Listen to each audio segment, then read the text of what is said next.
مجھے ایک واقعہ اس موقع پہ یاد آتا، بڑا دلچسپ واقعہ ہے کہ ایک بزرگ تھے، ان کا ہندوستان میں ایک بڑے اللہ والے بزرگ تھے، ان کا ایک مناظرہ تھا کسی عیسائی سے. تو دلائل کی دنیا میں وہ عیسائی کمزور پڑ گیا. تو آپ کو پتہ ہے جو دلائل کی دنیا میں کمزور ہوتے ہیں نا، وہ اس قسم کے پھر چیلنج کرتے ہیں، تم یوں کر کے دکھاؤ تو میں یوں کر کے دکھاؤں گا، حالانکہ یہ حق اور باطل کے کوئی معیار نہیں ہے یہ. تو اس عیسائی نے کہا کہ جی چھوڑیں یہ ساری بحث مباحثہ، آپ ایسا کریں کہ میں اپنی کتاب بائبل آگ میں پھینکتا ہوں اور آپ معاذ اللہ نقل کفر قرآن آگ میں پھینکیں. جس کی کتاب بچ گئی نا وہ دین برحق ہے اور وہ کتاب برحق ہے. یعنی میں بھی بائبل آگ میں پھینکتا ہوں، ڈالتا ہوں، اور آپ قرآن رکھیں آگ میں، تو دیکھتے ہیں اگر میری بائبل جلنے سے بچ گئی اس کا مطلب اللہ میرے ساتھ ہے، میرا دین برحق ہے، اور آپ کا قرآن اگر بچ گیا تو اس کا مطلب اللہ آپ کے ساتھ ہے. اب بڑا مجمع تھا لوگوں کا. وہ بزرگ جو تھے، کاش مجھے ان کا نام اس وقت ذہن میں ہوتا، کیونکہ اس وقت میرا ارادہ تو نہیں تھا کہ یہ واقعہ میں بیان کروں گا، تو بیان کے دوران ضمناً آ گیا، ورنہ میں ان کا نام تلاش کر لیتا. تو وہ بزرگ جو تھے نا، وہ سر ایسے نیچے کر کے بیٹھ گئے پریشان. پہلے میں اس واقعے کو کمپلیٹ کرنے سے پہلے میں ذرا اس کی حقیقت بیان کر دوں. اگر آپ کو کوئی چیلنج کرے نا عیسائی کہ میں بائبل کو آگ میں ڈالتا ہوں، تم اپنے قرآن کو آگ میں ڈالو، جو دین بچ گیا وہ صحیح ہے، تو آپ نے پتہ ہے اسے کیا جواب دینا ہے کہ دین کے برحق یا باطل ہونے کی یہ علامت ہی نہیں ہے. کسی چیز کے برحق ہونے کی علامت یہ ہے کہ دلائل سے وہ ثابت کرو. جیسے ایک آدمی سچا ہے یا جھوٹا، تو سچا ہونے کی علامت ہے کہ محلے والے اس کے بارے میں کیا گواہی دے رہے ہیں، جھوٹا ہونے کی علامت ہے پبلک کیا کہہ رہی ہے اس کے بارے میں، کتنے جھوٹ اس کے پکڑے گئے ہیں. یہ علامت نہیں ہے کہ دونوں کو آگ میں ڈالو، جو بچ جائے گا وہ سچا ہے. یہ تو پہلے دلائل سے جب ایک چیز ثابت ہوتی ہے تو پھر بعض دفعہ اللہ اپنی قدرت کو ظاہر کرنے کے لیے اس طرح کر دیتے ہیں. تو پیغمبروں کے ساتھ تو کرتے ہیں، ولی کے ساتھ ایسا کریں گے تو پہلے دلیل ہونی چاہیے، ولی کو الہام ہونا چاہیے، ورنہ یہ جائز نہیں ہے.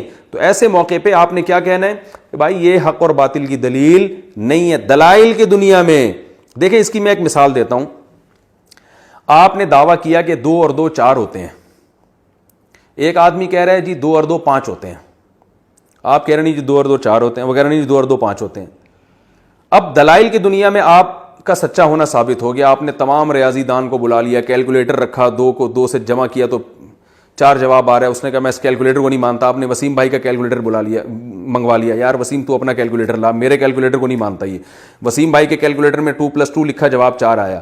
وہ کہہ رہا ہے میں وسیم کو نہیں مانتا. آپ کہتے ہیں چل ایسا کر، تو اپنی پینٹ سے نکال کیلکولیٹر، اس میں کیلکولیٹ کرتے ہیں. اس کی پینٹ سے کیلکولیٹر نکالا گیا، اس میں 2+2 لکھا، جواب 4 آیا. لیکن وہ ایسا ڈھیٹ ہے پھر بھی نہیں مان رہا. وہ کہہ رہے نہیں 2 اور 2 5 ہوتے ہیں. تو آپ کہتے ہو بھائی اب کوئی دلیل تم دو. اس نے کہا ایسا کرتے ہیں کہ میں بھی آگ میں چھلانگ لگاتا ہوں، تم بھی آگ میں چھلانگ لگاؤ. اگر میں بچ گیا تو اس کا مطلب 2 اور 2 5 ہوتے ہیں، اور اگر تم بچ گئے تو اس کا مطلب 2 اور 2 4 ہوتے ہیں. تو بتاؤ یہ کوئی کامن سینس کی بات ہوگی؟ آپ کہیں بھائی 2 اور 2 4 ہی ہوتے ہیں، اس کی دلیل کیلکولیٹر ہے، اس کی دلیل ساری دنیا کے ریاضی دان ہے، اور تو پاگل آدمی ہے. اب تو پتہ نہیں کوئی کیمیکل لگا کے بیٹھا ہوگا آگ میں، تو نہیں جلے گا. تو حق اور باطل کی یہ علامت نہیں ہوتی کہ جو آگ میں بچ جائے تو وہ دین سچا ہے، جو آگ میں جل جائے وہ دین جھوٹا ہے. تو لیکن بعض دفعہ ایسے ہوتا ہے کہ ہو سکتا ہے اللہ تعالیٰ آپ کو الہام کریں اور کہیں کہ دیکھو دلائل کی دنیا میں تو یہ بندہ ہار گیا ہے، لیکن تم آگ میں چھلانگ لگا لو، ہم تمہیں بچا لیں گے اور اس کو مار دیں گے. اس سے یہ ثابت ہو جائے گا کہ یہ کمبخت واقعی جھوٹا تھا. تو یہ ایک اللہ اپنی قدرت کو ظاہر کرنے کے لیے بعض دفعہ ایسے واقعات کر دیتے ہیں، لیکن یہ کرائیٹیریا نہیں ہے، یہ معیار نہیں ہے. تو اسی طرح وہ جو بزرگ تھے نا، جب انہوں نے دیکھا کہ عیسائی یہ دعویٰ کر رہا ہے کہ میں بائبل کو قرآن میں ڈال دیتا ہوں، آپ قرآن کو ڈال دیں، جس کی کتاب بچ گئی وہ دین سچا ہے، تو وہ بزرگ بیٹھ گئے سر نیچے کر کے، پریشان بیٹھے ہوئے ہیں.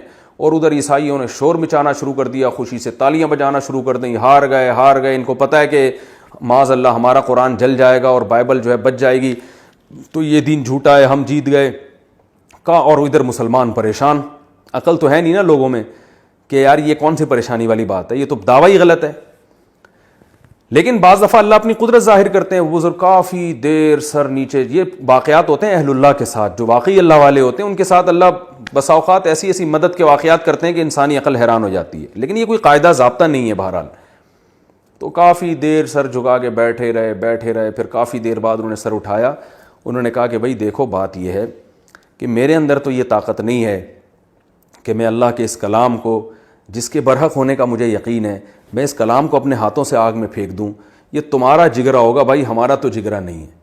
تمہارا جگر ہے کہ تم اللہ کی کتاب کو آگ میں پھینک رہے ہو، میں تو نہیں پھینک سکتا، میں اس کو سینے سے لگا سکتا ہوں۔ تو ایسا کرو، تم اپنی بائبل کو سینے سے لگاؤ، میں اپنے قرآن کو سینے سے لگاتا ہوں، اور پھر دونوں آگ میں چھلانگ لگاتے ہیں۔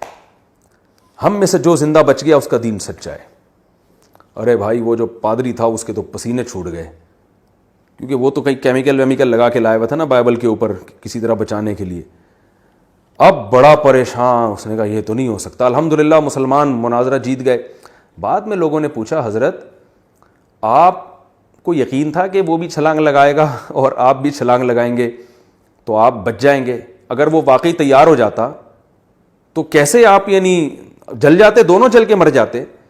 تو انہوں نے پھر بتایا کہ دیکھیں میں نے اللہ کی طرف توجہ کی، میں نے کہ اللہ میں بہت پریشان ہوں، یہ عیسائی جو ہے نا کیسے لوگوں کا یہ تو عوام تو جاہل ہوتی ہے نا، یعنی جاہل کا مطلب یہ کہ علم کی کمی ہوتی ہے، وہ دلائل کو تھوڑی دیکھتے ہیں، وہ تو کرامتوں اور قصوں کو زیادہ فوکس کرتے ہیں۔ تو اے اللہ تو اپنے دین کو غالب کرنے کے لیے کچھ کر لے۔ تو کہتے ہیں میرے دل میں الہام ہوا اللہ کی طرف سے کہ جیسے میں نے اپنے خلیل ابراہیم کو آگ میں جلنے سے بچا لیا تھا تو آج میں تجھے بھی آگ میں جلنے سے بچا لوں گا۔ کہہ رہے میرے دل میں اللہ کی طرف سے یہ القاء ہوا، میں تیار ہو گیا۔ میں نے کہا ٹھیک ہے بھائی، میں قرآن کو سینے سے لگا کے آگ لگاتا ہوں، تو بائبل کو سینے سے لگا کے آگ میں چھلانگ لگاتا ہوں، تو بائبل کو سینے سے لگا کے آگ میں چھلانگ لگا۔ تو یہ واقعہ میں اس لیے بیان کر رہا ہوں کہ بعض مرتبہ ایسا ہوتا ہے کسی اللہ والے کو کوئی ایسا مضبوط الہام ہو جاتا ہے، اس الہام کی بیس پہ وہ کام کرتے ہیں، لیکن قاعدہ نہیں ہے۔ آپ کو جب بھی کوئی مناظرے کی دعوت دے چھلانگ لگاؤ دیکھیں کون بچے گا، آپ کہیں بھائی جان چھلانگ لگانے کے لیے میرے پاس بہت ساری جگہیں ہیں، دبئی چلتے ہیں، وہاں وہ اسکائی ڈائیو جو ہوتی ہے نا وہ کرتے ہیں، پیراشوٹ سے وہاں سے چھلانگ لگاتے ہیں، اور آؤ چلو چرنا ساحل چلتے ہیں، وہاں بڑی زبردست ایک پوائنٹ ہے تو وہاں سے اوپر سے چھلانگ لگاتے ہیں، وہ سمندر میں بڑا مزہ آتا ہے۔ تو یا ویسی چھلانگیں لگانے کا شوق ہو رہا ہے تو بیڈ پہ اچھلو چھلانگیں مارو۔ تو لیکن یہ کہ آگ میں چھلانگ لگانا یہ دنیا کے کسی مذہب میں نہیں لکھا، نہ کسی کتاب میں لکھا ہے۔ دلائل جو ہے نا آگ میں چھلانگ لگانے سے ثابت نہیں ہوتے، دلائل کی دنیا سے ثابت ہوتے ہیں۔ آؤ بحث کرو، ڈیبیٹ کرو، پتہ چلتا ہے کس کا دین سچا ہے۔